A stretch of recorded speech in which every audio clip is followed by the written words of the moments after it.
Ito yung barbed wire na nilalagay nila. Opo.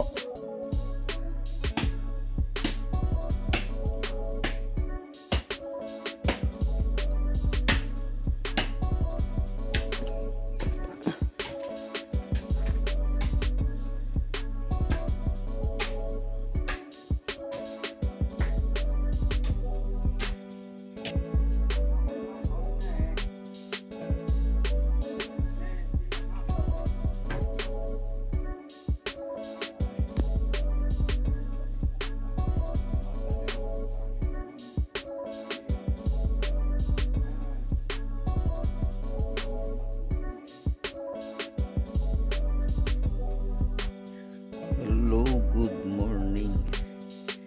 Eto, good morning sa lahat. Andito nga pala tayo sa Banawi, so barangay Puitan ng Banawi, at nandito tayo sa farm ng father-in-law.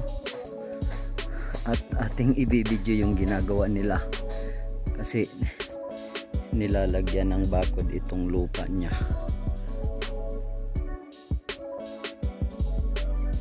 Makiusyoso tayo. Ayan o, nilagyan ng barbed wire. Itong mga poste, ano yan, concrete, bali precast, ginawa din, nakapaggawa din ako nyan. So nasa 60 plus na kulong.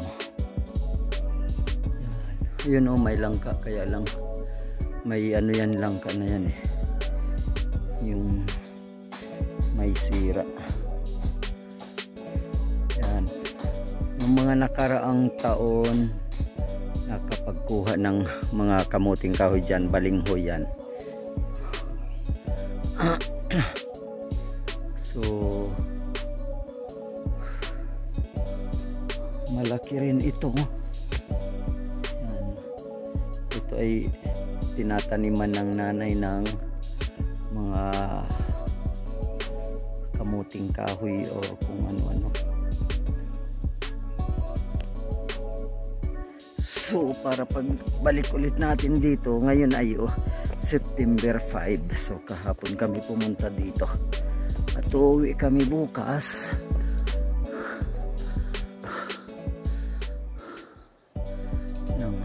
September 6, bale Sunday. So ayan, nang may ma-video lang may ma-upload lang tayo. So ito may mga nag-aalaga dito ng kung ano-ano, pero ayan siya.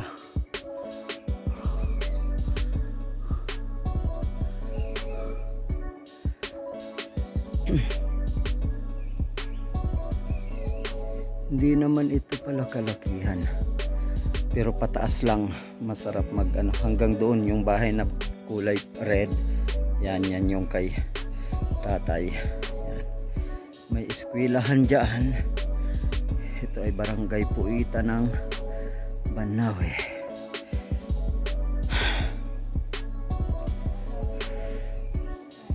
So itong concrete na ito ay ginawa nga namin. Ginawa iyo, siguro nakagawa kami ng 20 lang ni Jim, yung bilas ko. Tapos yung the rest na 60 pieces yan eh, 60 plus ginawa ng tatay. Bale 5 inch by 5 inch, and then ang haba is 140 I think. 140 meters. Ayan. At least may bakod na, patapos na pala sila. Tapos na ngayon. So tutulong sana. Kaya lang may pupuntahan kami. Magdi-deliver ng product ng nanay doon sa town. And then magsa-sightseeing.